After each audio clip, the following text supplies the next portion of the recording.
இது உங்கள் Moon TV, என்றென்றும் உங்களுக்காக.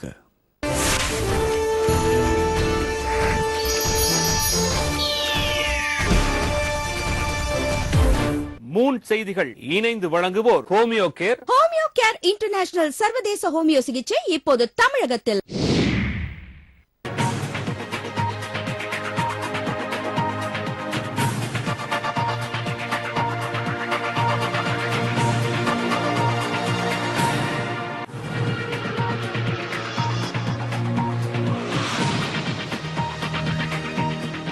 வாழ்த்துக்கள். மூன் செய்திகளுக்காக லாவண்யா. தலைப்புச் செய்திகள். தமிழக சட்டப்பேரவையின் பட்ஜெட் கூட்டத்தொடர் வரும் 13ஆம் தேதி தொடங்குகிறது. அன்றைய தினமே 2014-2015 ஆண்டிற்கான நிதிநிலை அறிக்கை தாக்கல். அரசியல் சுய லாபத்திற்காக ஆந்திராவை பிரிக்க முயற்சி, காங்கிரஸ் மீது சந்திரபாபு நாயுடு குற்றச்சாட்டு. தமிழகத்தில் 3 நாட்களாக நடைபெற்று வந்த பால் உற்பத்தியாளர்கள் போராட்டம் தற்காலிகமாக வாபஸ். விரிவான செய்திகள். தமிழக சட்டப்பேரவையில் பட்ஜெட் கூட்டத்தொடர் வரும் 13ஆம் தேதி கூடும் என சட்டப்பேரவை செயலாளர் அறிவித்துள்ளார். சட்டப்பேரவை செயலாளர் ஜமாலுத்தீன் வெளியிட்டுள்ள அறிவிப்பில், தமிழக சட்டப்பேரவையின் பட்ஜெட் கூட்டத்தொடர் வரும் 13ஆம் தேதி காலை தொடங்கும் என்றும், அன்றைய தினமே 2014-2015 ஆண்டிற்கான நிதிநிலை அறிக்கை தாக்கல் செய்யப்படும் எனவும் பேரவை செயலாளர் அறிவித்துள்ளார். அரசியல் சுய லாபத்திற்காக ஆந்திர மாநிலத்தை காங்கிரஸ் கட்சி பிரிக்க முயல்வதாக முன்னாள் முதலமைச்சர் சந்திரபாபு நாயுடு குற்றம் சாட்டியுள்ளார். ஆந்திர மாநில பிரிவினைக்கு எதிராக ஆதரவு திரட்டி வரும் சந்திரபாபு நாயுடு இன்று சென்னையில் முதலமைச்சர் ஜெயலலிதாவை சந்தித்து ஆதரவு கோரினார். பின்னர் செய்தியாளர்களிடம் பேசிய சந்திரபாபு நாயுடு, காங்கிரஸ் கட்சி அரசியல் ஆதாயம் தேடுவதற்காகவே ஆந்திர மாநிலத்தை பிரிக்க முயல்வதாக கூறினார். கல்வி, தொழில் வளர்ச்சி போன்றவற்றில் சிறந்து விளங்க வேண்டும் என்றால் ஒருங்கிணைந்த ஆந்திராவே சிறந்தது என்றும், அரசியலுக்கு அப்பாற்பட்டு அதிமுகவுடன் எம்ஜிஆர், என்டிஆர் காலத்தில் இருந்தே தங்களுக்கு நல்ல நட்பு உள்ளதாகவும் தெரிவித்தார். I wanted to explain to the nation through political parties what is happening, how badly Congress party is dealing for political gain. Even with this, TRS party promised that they will merge with Congress. Even YSR Congress headed by Jagan Mohan Reddy, he will support after elections. If you go through all these things, CWC resolution passed by Congress party in Delhi, presided by Sonia Gandhi, same resolution opposed by PCC President Botsa Satyanarayana, and also Prime Minister Manmohan Singh passed a resolution in cabinet. Chief Minister opposed that resolution in assembly. He voted against that resolution. This is the drama they are playing. So I wanted to explain to her, use our good officers to settle the issue amicably. பின்னர் இதே கோரிக்கையை வலியுறுத்தி திமுக தலைவர் கருணாநிதியை அண்ணா அறிவாலயத்தில் நேரில் சந்தித்து ஆதரவு கோரினார். தமிழகத்தில் கடந்த 3 நாட்களாக நடைபெற்று வந்த பால் உற்பத்தியாளர்கள் போராட்டம் தற்காலிகமாக வாபஸ் பெறப்பட்டுள்ளது. கோமாரி நோயால் இறந்த மாடுகளுக்கு இழப்பீடு வழங்க கோரியும், பால் லிட்டருக்கு 5 ரூபாய் ஊக்கத்தொகை வழங்க கோரியும் பால் உற்பத்தியாளர்கள் சங்கத்தினர் தமிழகத்தின் பல்வேறு இடங்களில் கடந்த 3 நாட்களாக போராட்டம் நடத்தி வந்தனர். இந்நிலையில் பால் உற்பத்தியாளர்கள் போராட்டம் ஒரே நேரத்தில் தொடங்கப்பட்டுள்ளதால் இழப்பு ஏற்பட்டுள்ளதாகவும், எனவே இதை கருத்தில் கொண்டு போராட்டத்தை தற்காலிக வாபஸ் பெறுவதாக பால் உற்பத்தியாளர்கள் சங்க தலைவர் செங்கோட்டுவேல் சேலத்தில் தெரிவித்துள்ளார். 1 லிட்டர் பாலுக்கு 2 ரூபாய் அரசு நிதியிலிருந்து மானியம் கொடுத்தார்கள். அதுவே அடுத்த அரசு வந்த காங்கிரஸ் ஆட்சி வந்தவுடன் அவர்கள் மேலும் 2 ரூபாய் கொடுத்து இன்று கூட்டுறவு சங்கங்களுக்கு பால் வழங்கும் கர்நாடக பால் உற்பத்தியாளர்கள் 1 லிட்டருக்கு 4 ரூபாய் அரசு நிதியிலிருந்து கொடுத்து கொண்டு வருகிறார். தமிழ்நாட்டில் 1 பைசா கூட அந்த மாதிரி செலவே அரசு நிதியிலிருந்து இந்த பால் துறைக்கு அவங்க செலவே செய்கிறதில்லை. மீண்டும் எங்களுடைய மாநில செயற்குழு கூடி அடுத்த கட்ட போராட்டத்தை பற்றி ஆலோசித்து செய்வோம். அந்த போராட்டம் எந்த முறையில் செய்வது என்பதை மாநில செயற்குழுவில் முடிவு பண்ணுவோம். எங்கள் போராட்டம் தொடர்ந்து நடைபெறும். பொருளாதார அடிப்படையில் இடஒதுக்கீடு முறையை நடைமுறைப்படுத்த வேண்டும் என்று காங்கிரஸ் மூத்த தலைவர் ஜனார்த்தன் திவேதி கருத்துக்கு பாமக நிறுவனர் ராமதாஸ் கண்டனம் தெரிவித்துள்ளார்.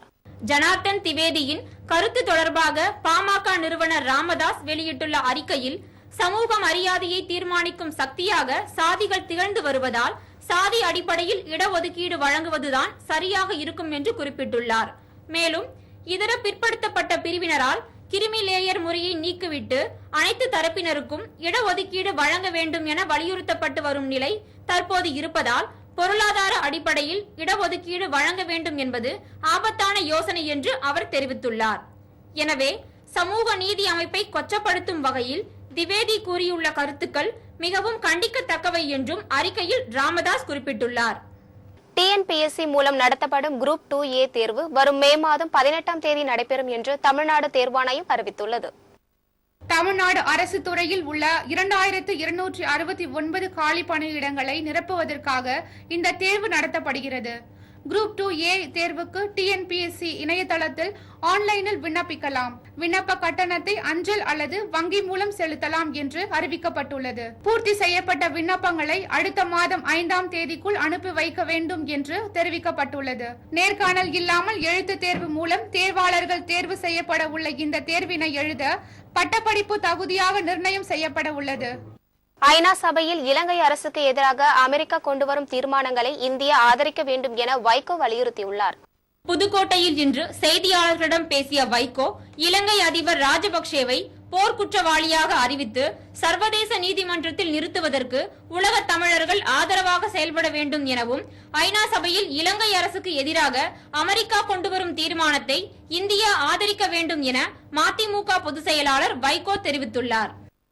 உரையாற்றியவர்கள் அத்தனை பேரும் அவ்வளவு சிறப்பாக உரையாற்றினார்கள்.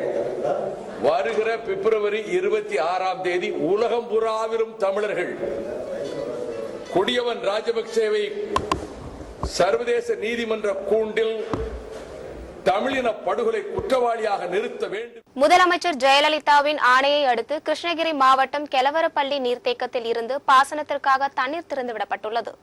கிருஷ்ணகிரி மாவட்டம் கெலவரப்பள்ளி நீர்த்தேக்கத்தில் இருந்து வலது மற்றும் இடதுபுற பிரதான கால்வாய் வாயிலாக 2ஆம் போக புன்சை பாசனத்திற்காக தண்ணீர் திறந்துவிட விவசாயிகளிடம் இருந்து முதலமைச்சருக்கு கோரிக்கைகள் வந்தன.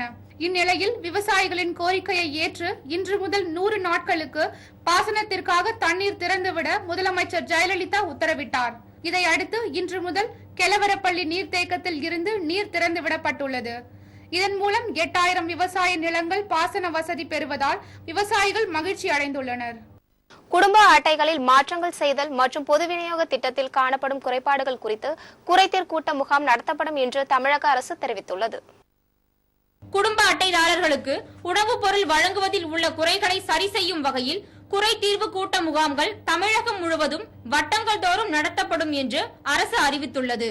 இந்த முகாமில் பொது விநியோக திட்டத்தை செயல்படுத்தும் உணவுப் பொருள் வழங்கல் மற்றும் நுகர்வோர் பாதுகாப்புத்துறை, கூட்டுறவுத்துறை மற்றும் தமிழ்நாடு நுகர்பொருள் வாணிப கழகத்தை சேர்ந்த அதிகாரிகள் கலந்து கொள்வார்கள் என்றும், இதில் பொதுமக்கள் புதிய குடும்ப அட்டை வழங்குதல் மற்றும் பொது விநியோக திட்ட கடைகளின் செயல்பாடுகள் குறித்து குறைகளை பொதுமக்கள் தெரிவிக்கலாம் என்றும், அதன் மீது நடவடிக்கை எடுத்து தீர்வு காணப்படும் என்றும் கூறப்பட்டுள்ளது. இதன் தொடக்கமாக சென்னையில் உள்ள 16 மண்டல பகுதிகளில் வரும் 8ஆம் தேதி நடைபெற உள்ளது. திருவண்ணாமலையில் மூலிகை வனப்பகுதிகளை சமூக விரோதிகளால் தொடர்ந்து தீ வைத்து கொளுத்தப்பட்ட சம்பவம் அப்பகுதியில் பெரும் அச்சத்தை ஏற்படுத்தியுள்ளது. திருவண்ணாமலை அண்ணாமலையார் கோவில் பின்புறம் உள்ள 2668 அடி உயரமுள்ள இந்த மலையில் வனத்துறையினர் அரிய வகை மூலிகை மரங்களை வளர்த்து வருகின்றனர். கடந்த சில ஆண்டுகளாக இப்பகுதியில் சமூக விரோதிகளின் நடமாட்டம் அதிகரித்துள்ளது. இந்நிலையில் நேற்று மாலை சில சமூக விரோதிகளால் இந்த மூலிகை காட்டிற்கு தீ வைக்கப்பட்டதாக கூறப்படுகிறது. இந்த தீ விபத்தில் 5 ஏக்கர் பரப்பளவில் உள்ள மூலிகை செடிகள், மரங்கள் தீயில் எரிந்து சாம்பலாயின. தகவல் அறிந்து வந்த தீயணைப்பு வீரர்கள் சுமார் 5 மணி நேரம் போராடி தீயை அணைத்துள்ளனர். இதேபோல் கடந்த சில தினங்களுக்கு முன் திருவண்ணாமலையில் உள்ள மற்றொரு மூலிகை மலையான வெங்குள்ளம் மலையில் தீ விபத்து ஏற்பட்டது. இதில் மலையில் உள்ள முக்கிய மூலிகை செடிகள் கருகியது. திருவண்ணாமலையில் உள்ள மூலிகை மரங்களில் அடிக்கடி தீ விபத்து நடந்து வருவதால் அப்பகுதி மக்கள் அச்சமடைந்துள்ளனர். பின்னாடி பாத்தீங்கன்னாக்கா இந்த மலை வந்து எரிஞ்சிட்டு இருக்குது. இந்த மலையில் பார்த்தீங்கன்னாக்கா ஹெலிகாப்டர் மூலம் துவப்பட்ட அரிய வகை மூலிகை செடிகள்லாம் வளர்ந்து இருந்துச்சுங்க. இந்த மாதம் கிரிவலம் வரத்துக்கானோட நோக்கமே மலையை சுற்றி வர்றதுனால மனுஷனுக்கு அந்த மூலிகை காற்றுப்பட்டு ஆரோக்கியமாக இருக்கிறது தான். ஆனால் அந்த மூலிகை செடிகள்லாம் பார்த்தீங்கன்னாக்கா இப்போ அழிஞ்சிட்டு இருக்குது. அதுக்கு காரணம் பல சமூக விரோதிகள் அங்கே தீ வைக்கிறது தான் காரணம். அதை போலீஸ் துறையோ மற்ற தீயணைப்பு துறையோ அதை கட்டுப்படுத்தணும். தமிழக அரசை இதை கேட்டுக்கிறோம் நாங்கள். இந்தியாவில் அஜ்மீர் தர்கா மாலேகான் குண்டுவெடிப்புகளில் தொடர்புடைய குற்றவாளி சாமியார் அசிமானந்தா இந்த குண்டுவெடிப்புகள் அனைத்தும் RSS தலைவர் மோகன் பாகவத்திற்கு தெரிந்தே நடந்தது என பரபரப்பு பேட்டியளித்துள்ளார். இந்தியாவில் கடந்த 2006ஆம் ஆண்டு மராட்டிய மாநிலம் மாலேகானில் குண்டுவெடிப்பு நடைபெற்றது. இதனைத் தொடர்ந்து சம்ஜோதா எக்ஸ்பிரஸ், ஹைதராபாத் மக்கா மஸ்ஜித் மற்றும் அஜ்மீர் தர்கா ஆகிய இடங்களிலும் குண்டுவெடிப்பு சம்பவங்கள் நடைபெற்றது. சங்கிலி தொடர் போல் அடுத்தடுத்து நடைபெற்ற குண்டுவெடிப்புகளில் ஆயிரக்கணக்கான அப்பாவி மக்கள் கொல்லப்பட்டனர். நாட்டையே உலுக்கிய இந்த குண்டுவெடிப்பு சம்பவங்களை தொடர்ந்து பெண் சாமியார் பிரக்யா சிங் தாகூர், ராணுவ துணை தளபதி ஸ்ரீகாந்த் புரோஹித் மற்றும் சாமியார் அசிமானந்தா உள்ளிட்ட 8 பேரை மத்திய குற்றப்புலனாய்வு போலீசார் கைது செய்தனர். இந்த சங்கிலி தொடர் குண்டுவெடிப்பு வழக்கின் விசாரணை நீதிமன்றத்தில் நடைபெற்று வரும் நிலையில் நடைபெற்ற குண்டுவெடிப்புகள் அனைத்தும் RSS தலைவர் மோகன் பகவத்திற்கு தெரிந்துதான் நடைபெற்றதாக சாமியார் அசிமானந்தா வார இதழுக்கு அளித்த பேட்டியில் தெரிவித்துள்ளார். RSS தலைவர் மோகன் பகவத் தீவிரவாத தாக்குதலுக்கு ஒப்புதல் அளித்ததாகவும் இத்தாக்குதலில் RSS அமைப்பை தொடர்பு படுத்த கூடாது என்றும் கூறியதாக தெரிவித்துள்ளார். சாமியார் அசிமானந்தாவின் இந்த கருத்துகள் இந்திய அரசியல் வட்டாரத்தில் பெரும் பரபரப்பை ஏற்படுத்தியுள்ளது. நாட்டில் மோடி அலை வீசுவதாக தூக்கி பிடிக்கும் வடமாநில ஊடகங்கள் மற்றும் பத்திரிகைகள் RSS தலைவர் மோகன் பகவத்தை குண்டுவெடிப்புகளில் தொடர்பு படுத்தி சாமியார் அசிமானந்தா கூறியிருக்கும் செய்திகளை வெளியிடவில்லை என்பது குறிப்பிடத்தக்கது. விளம்பர இடைவேளைக்கு பிறகு செய்திகள் தொடரும்.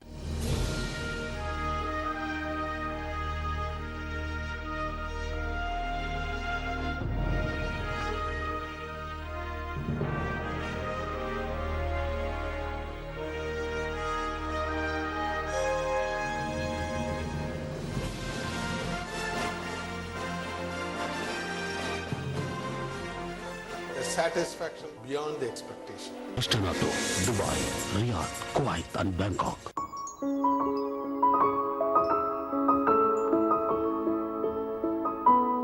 எனர்ஜி இருக்கிற வரைக்கும் தான் வெற்றி நம்ம கையில இருக்கும். என்னோட கரியரை ஸ்டார்ட் பண்ணும்போது ஆஸ்துமா, அலர்ஜினால ரொம்ப கஷ்டப்பட்டேன். இப்போ no problem. Thanks to Homeo Care. ஒரு சாதனையாளரா இருக்கிறது சாதாரண விஷயம் இல்ல. எத்தனையோ மருத்துவ முறைகள் இருந்தும் இதுக்கு சரியான தீர்வு கிடைக்காம எல்லாரும் கஷ்டப்பட்டுட்டு தான் இருக்காங்க. இனி இதுக்கெல்லாம் ஒரு சூப்பர் தீர்வு கிடைச்சாச்சு. ஆஸ்துமா, அலர்ஜிக் ப்ராப்ளம் இதுக்கெல்லாம் நிரந்தர தீர்வு தர ஹோமியோபதி சிகிச்சை இங்க வந்தாச்சு. ஹோமியோ கேர் இன்டர்நேஷனல் உலகத்தர ஹோமியோ சிகிச்சை வழங்கும் நம்பகமான மருத்துவமனை. இனி உங்களின் வெற்றி கை கெட்டும் தூரத்தில். ஹோமியோ கேர் இன்டர்நேஷனல், நமது ஆரோக்கியத்தின் அஸ்திவாரம். நம்பி வாருங்கள், நலன் அடையுங்கள். Homeo care international, Chennai, Kovai, Madurai. தொடர்புக்கு 9282227700 9282227711. இனி நம்ம ஆரோக்கியத்தை பாதுகாக்க இவங்க இருக்காங்க.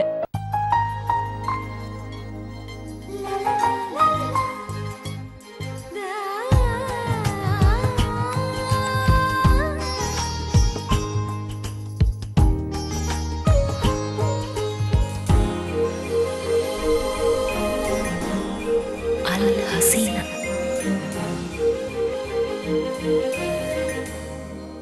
Al Hasina Jewelers, Dubai. There is nothing more precious than you. பாப்பாக்கு உடம்பே சரியில்லை. என்ன ஆச்சு? தலைவலி வந்ததா? மருந்து கொடுத்தேன், சரியா போச்சு. ஆனா கால் வலி வந்துச்சு. கால் வலிக்கு மருந்து கொடுத்தேனா சரியா போச்சு. ஆனா எல்லா வலியும் வந்துச்சு. ஒரு வியாதிக்கு மருந்து சாப்பிட்டு இன்னொரு வியாதி வரணுமா என்ன? நோ, இனி வராது. யுனானி மருத்துவம். யுனானி மருத்துவம் தான் நோயையும் குணப்படுத்தும், உடலையும் பலப்படுத்தும். யுனானினா ரபானி, ரபானினா யுனானி. டாக்டர் ஹக்கீம் SA சையத் சத்தாரின் ரப்பானி வைத்தியசாலா, ராயப்பேட்டை, சென்னை.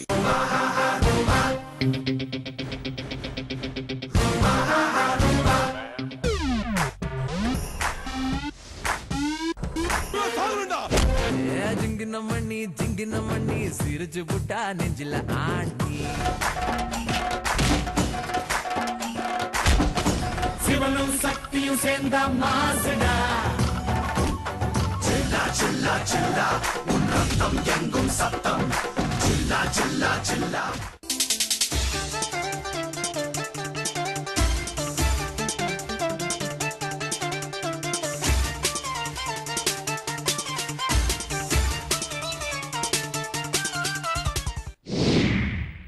செய்திகள் தொடர்கின்றன.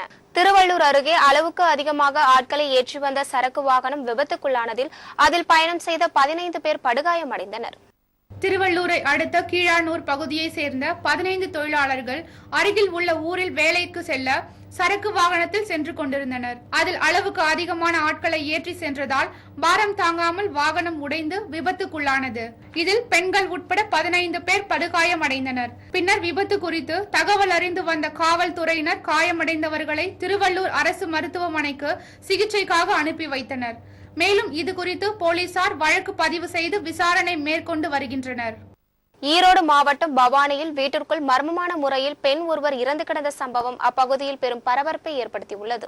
கேரள மாநிலத்தை சேர்ந்தவர் கருணாகரன். இவர் தனது மனைவி பார்வதியுடன் ஈரோடு மாவட்டம் பவானியில் வாடகை வீட்டில் வசித்து வருகிறார். இவர்கள் வசிக்கும் வீட்டின் கதவு நீண்ட நேரமாக திறக்காமல் இருப்பதை கண்டு சந்தேகமடைந்த வீட்டின் உரிமையாளர் குமரேசன் காவல்துறையினருக்கு தகவல் கொடுத்துள்ளார். இதனைத் தொடர்ந்து சம்பவ இடத்திற்கு வந்த காவல்துறையினர் வீட்டின் கதவை உடைத்து உள்ளே சென்று பார்த்தபொழுது கழுத்து மற்றும் கை கால்களில் வெட்டப்பட்டு இரத்த வெள்ளத்தில் பார்வதி இறந்து கிடந்ததை கண்டு அதிர்ச்சி அடைந்தனர். பின்னர் உடலை பிரேத பரிசோதனைக்காக அரசு மருத்துவமனைக்கு அனுப்பி வைத்தனர். இச்சம்பவம் தொடர்பாக வழக்கு பதிவு செய்துள்ள காவல்துறையினர் கொலையாளியை தேடி வருகின்றனர். வீட்டில் தனியாக இருந்த பெண் கொலை செய்யப்பட்ட இச்சம்பவம் அப்பகுதியில் பெரும் பரபரப்பை ஏற்படுத்தியுள்ளது. அம்மா உணவகங்களில் இந்த மாதம் சப்பாத்தி வழங்கப்பட உள்ளதாக அதிகாரிகள் தெரிவித்துள்ளனர். சென்னை மாநகராட்சி பகுதியில் உள்ள 200 வார்டுகளிலும் மற்றும் ராஜீவ்காந்தி அரசு மருத்துவமனை ஆகிய இடங்களில் மலிவு விலை அம்மா உணவகங்கள் செயல்பட்டு வருகிறது. மக்களின் அமோக ஆதரவை பெற்று வெற்றிகரமாக இயங்கிக் கொண்டிருக்கும் அம்மா உணவகத்தில் ஏழை பணக்காரர் என்ற பாகுபாடில்லாமல் அனைத்து மக்களும் உணவருந்தி செல்கின்றனர். ஏற்கனவே இங்கு மலிவு விலையில் தயிர் சாதம், சாம்பார் சாதம், கருவேப்பிலை சாதம், இட்லி உள்ளிட்ட உணவு வகைகள் வழங்கப்பட்டு வருகிறது. இந்நிலையில் இந்த மாதம் சப்பாத்தியும் வழங்கப்பட உள்ளதாகவும் இதற்கான மாவு பிசையும் எந்திரம் தயாராக உள்ளதாகவும் அதிகாரிகள் தெரிவித்துள்ளனர்.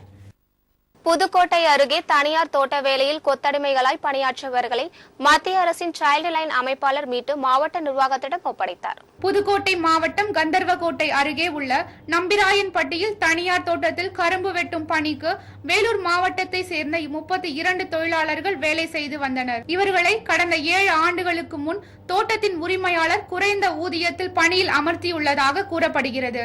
இந்நிலையில் கொத்தடிமைகளாக பணியில் இருந்த அவர்களை சைல்ட் லைன் அமைப்பினர் மீட்டு அவர்களின் சொந்த ஊருக்கு அனுப்பி வைத்தனர்.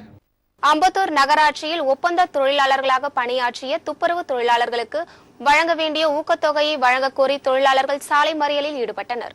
அம்பத்தூர் நகராட்சியில் கடந்த 5 ஆண்டுகளாக 100க்கும் மேற்பட்ட துப்புரவு தொழிலாளர்கள் ஒப்பந்த அடிப்படையில் பணிபுரிந்து வந்துள்ளனர். 5 ஆண்டுகால ஒப்பந்தம் நிறைவு பெற்ற தொழிலாளர்களுக்கு முதிர்வு தொகை மட்டுமே நகராட்சி நிர்வாகம் வழங்கப்படுவதாக கூறப்படுகிறது. இந்நிலையில் ஊக்கத்தொகையை வழங்க வலியுறுத்தி துப்புரவு ஒப்பந்த தொழிலாளர்கள் அம்பத்தூர் நகராட்சியை கண்டித்து சாலை மறியல் போராட்டத்தில் ஈடுபட்டனர். இதனால் அப்பகுதியில் போக்குவரத்து பாதிக்கப்பட்டது. திருச்சி அருகே தமிழக அரசின் விலையில்லா மிக்சி, கிரைண்டர் மற்றும் மின்விசிறி பொருட்களை அமைச்சர் டிபி பூனாட்சி வழங்கினார். தமிழக அரசின் சிறப்பு திட்டங்களில் ஒன்றான விலையில்லா மிக்சி, கிரைண்டர் மற்றும் மின்விசிறி போன்ற பொருட்கள் தமிழகத்தின் பல்வேறு பகுதிகளில் வழங்கப்பட்டு வருகிறது. திருச்சி மாவட்டம் லால்குடி சட்டமன்ற தொகுதிக்குட்பட்ட சாத்தமங்கலம் மற்றும் தச்சங்குறிச்சி ஆகிய பகுதிகளில் விலையில்லா மிக்சி, கிரைண்டர், மின்விசிறி பொருட்களை கதத்துறை அமைச்சர் பூனாச்சி பயனாளிகளுக்கு வழங்கினார். இதில் 1813 பயனாளிகளுக்கு தமிழக அரசின் விலையில்லா பொருட்கள் வழங்கப்பட்டன. இந்நிகழ்ச்சியில் அரசு அதிகாரிகள், உள்ளாட்சி பிரதிநிதிகள் உள்பட ஏராளமானோர் கலந்து கொண்டனர். கோவை பஞ்சாலை தொழிலாளர்கள் புதிய ஊதிய ஒப்பந்தத்தை வலியுறுத்தி கஞ்சி தொட்டி திறந்து போராட்டத்தில் ஈடுபட்டனர். கோவை பஞ்சாலை தொழிலாளர்கள் புதிய ஊதிய ஒப்பந்தத்தை வலியுறுத்தி கடந்த 15 நாட்களாக தொடர் போராட்டத்தில் ஈடுபட்டு வருகின்றனர்.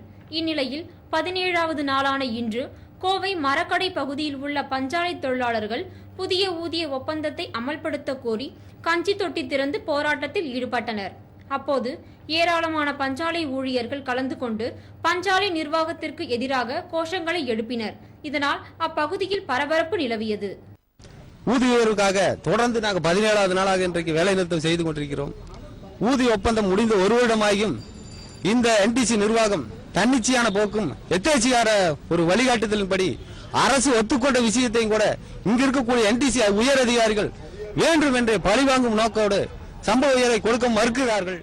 பின்னல் ஆடைக்கு பெயர் பெற்ற திருப்பூரில் எங்கு பார்த்தாலும் பனியன் தொழிற்கூடங்கள் அதிகம் காணப்படும். இங்கு உற்பத்தி செய்யப்படும் பனியன்கள் உலகில் பல்வேறு நாடுகளுக்கு ஏற்றுமதி செய்யப்பட்டு வருகிறது. இதனை வாழ்வாதாரமாக கொண்டு வருவாய் ஈட்டி வரும் பனியன் நிறுவனங்களில் ஆட்கள் பற்றாக்குறையால் முதலாளிகள் தொழிலாளர்களை தேடிச் செல்லும் அபாய நிலை ஏற்பட்டுள்ளது. அது பற்றிய செய்தி தொகுப்பை காணலாம்.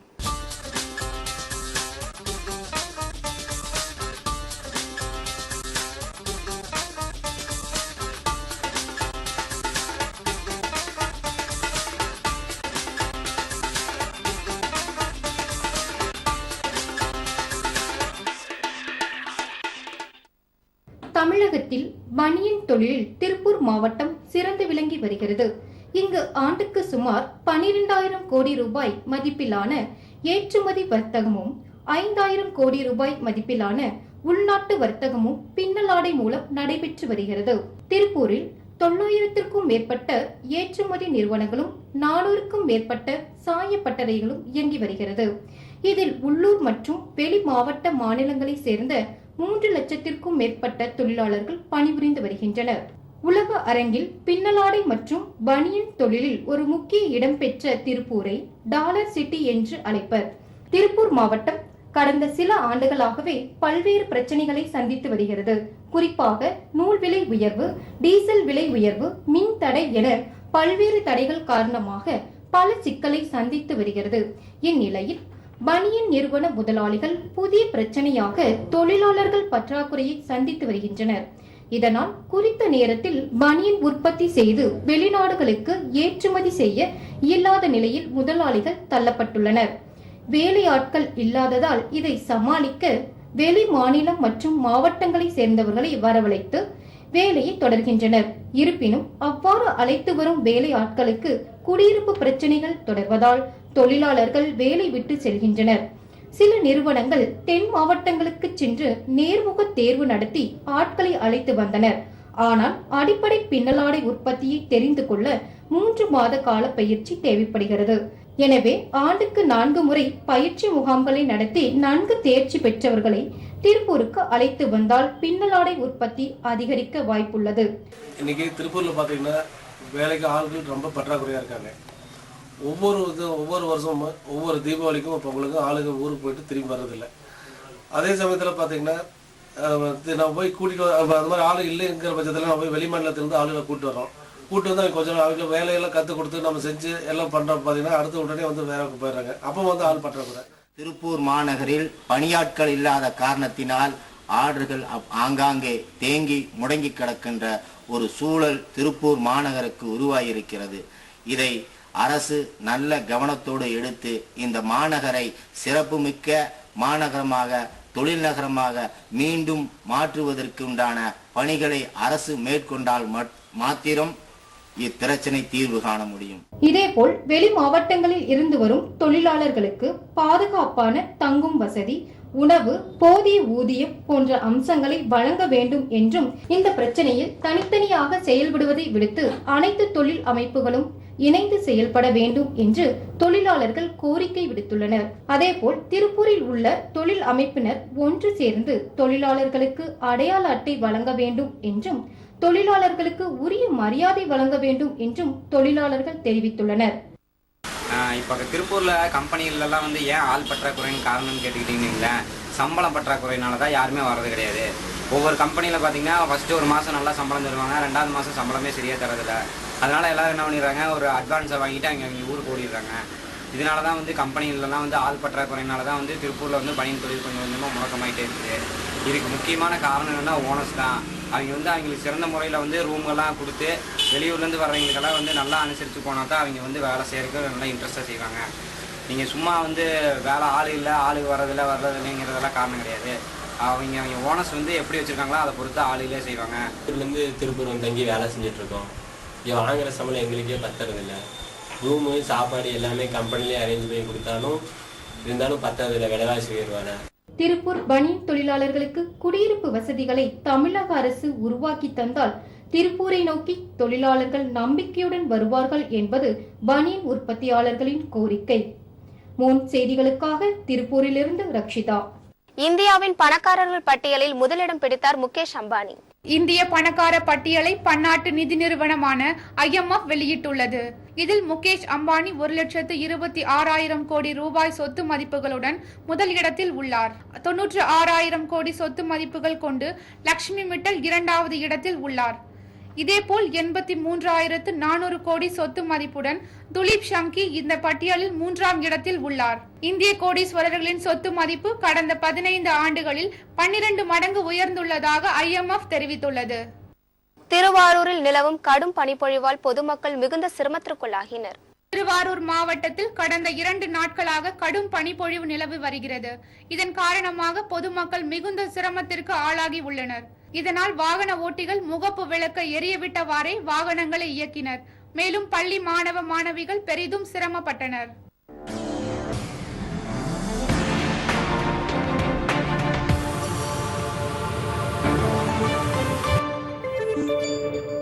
இந்தியா நியூசிலாந்து அணிகளுக்கு இடையேயான முதல் டெஸ்ட் போட்டியில் நியூசிலாந்து அணி வலுவான நிலையில் உள்ளது.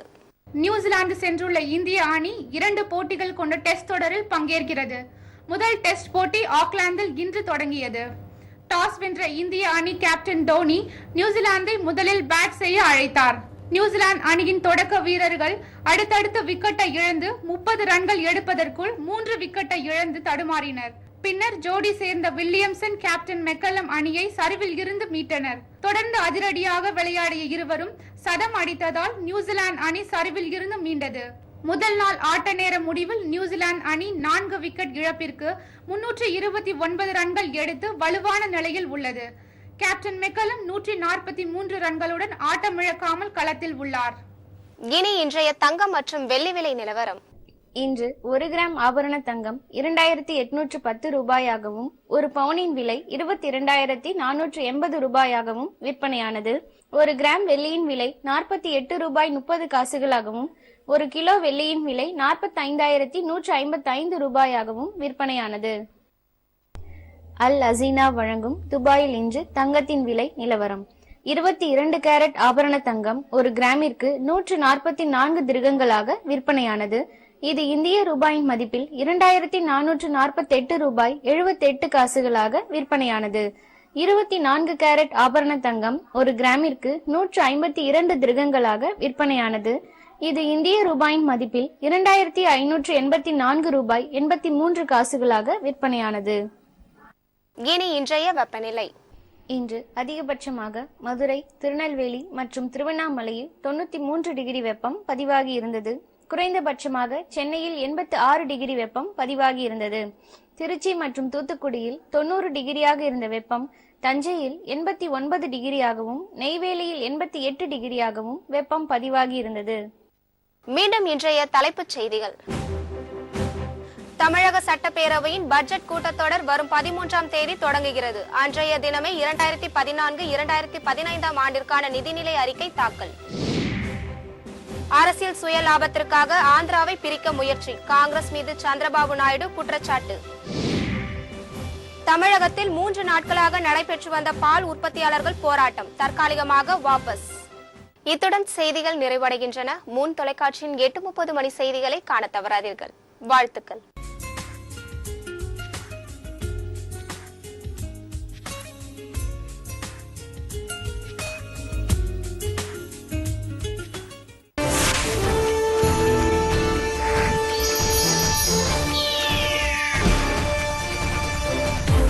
மூன் செய்திகள் இணைந்து வழங்கியோர் homeo care. Homeo care international சர்வதேச ஹோமியோ சிகிச்சை இப்போது தமிழகத்தில்.